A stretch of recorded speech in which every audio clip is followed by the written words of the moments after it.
In the 2 weeks since it ignited, the Thomas Fire has burned nearly 250,000 acres in Ventura and Santa Barbara counties and become the fourth largest fire on record in California. On Thursday, it killed a firefighter. But as frightening as this beast of a blaze really is, the overall trends look even worse. Prior to 1995, the United States averaged one megafire a year, according to the U.S. Forest Service, which gives that title to blazes that burn more than 100,000 acres. During the last decade, California has met that old average all by itself, while the United States as a whole is now experiencing nearly 10 such fires annually. Researchers predict that, by the middle of this century, twice the amount of U.S. land will burn in bad fire years than does today. Of course, it's not just land that burns. Developments are springing up in ever more fire-prone forests, canyons and mountains. 1 in 3 U.S. homes, some 44 million residences, are in the wildland-urban interface, or WUI, where they abut fire-prone forests and open space. California, along with Florida and Texas, has the highest concentration of homes in the WUI. And with rents skyrocketing in cities, developers are pushing into some of Southern California's most flammable rural areas at an ever-increasing rate. There's a real possibility of more large fires breaking out in the coming months. The Thomas Fire will likely rage right past the winter solstice, marking yet another troubling trend. To date, the warming and drying climate has expanded the nation's fire season by some 78 days overall. California firefighters already talk about their year-round fire season. Not only are the conditions ripe for the Thomas Fire to continue its devastation, but there's a real possibility of more large fires breaking out in the coming months. Southern California was parched, with Los Angeles recording just 4% of its historic average of rainfall since October 1, even before the National Oceanic and Atmospheric Administration warned last week that a strengthening La Niña weather pattern would likely lead to an unusually warm and dry winter in the region. A persistent high-pressure ridge in the Pacific has held back precipitation and cooler temperatures, leading some climatologists to worry that the state is about to fall back into a deep drought. California's snowpack is at 34% of normal for this time of year.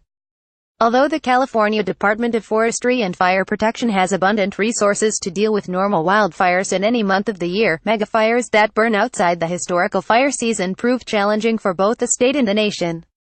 In the past, many wildland firefighters were college students earning money for tuition. During the winter, they're in school, and the federal equipment needed to help battle fires may be offline, stored in warehouses. At this point, it's indisputable that more winter megafires are coming.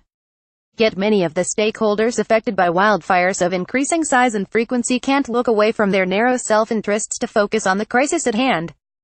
Every bad fire season brings calls from the timber industry to increase logging in forests, overgrown after a century in which the United States snuffed every wildfire.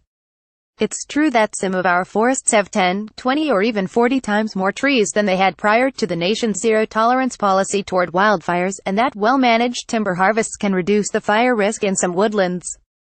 But those who present such harvests as a win-win of business profits and a reduced chance of fire often neglect to acknowledge an obvious truth: most of the vegetation increasing the risk is brush, deadfall and small trees that have little economic value, while the big, thick trees that hold the financial payoff can resist and survive most flames. Timber operations that harvest the big trees but leave the small ones may actually fuel big blazes, not mitigate them. Like the timber industry's supposed win-win solutions, some ranchers push managers of public lands to allow more cattle to munch down heavy loads of flammable grass to reduce the chance of fire. Here again there's an obvious logical flaw. Overgrazing in many parts of the Southwest has allowed dense stands of trees to encroach on grasslands, in some cases leading to more severe wildfires rather than fewer. Even thoughtful attempts to make communities more resilient to wildfires have spotty records. Certainly it's smart to build homes with defensible space around the structure, use fire-resistant building materials such as metal roofs and keep flammable materials such as propane tanks and wood piles away from the house. But those efforts are for naught if residents don't diligently rake up needles and leaves, clean out their gutters and mow the grass, or if developers use their fire-wise construction to justify pushing homes into ever more combustible landscapes. Meanwhile, as the wildfire problem worsens, California's commitment to preparation is rather fitful. The state levies fines of up to $500 for homeowners who fail to clear dangerously fire-prone vegetation, and CAL FIRE can seek restitution in the courts from people who negligently start wildfires. Last July, however, in a deal to extend the state's cap-and-trade program, state legislators suspended a $150 fire prevention fee that was charged to some 800,000 California residents who live in rural areas. The Republican lawmakers who reviled that fee ought to take a look at the latest firefighting invoice. To deal with the trend toward larger, more frequent, year-round mega-fires, California will need to take a longer view. It will have to stand up to industries whose claims aren't supported by science, to developers and planners who promote building into fire-prone landscapes, and to citizens who don't want to foot the bill for living in a state filled with forests and fire. Michael Cotes is the author of Megafire, The Race to Extinguish a Deadly Epidemic of Flame, and Associate Director of the Center for Environmental Journalism at the University of Colorado, Boulder. Caption. Follow the opinion section on Twitter at LawTimesOpinion or Facebook.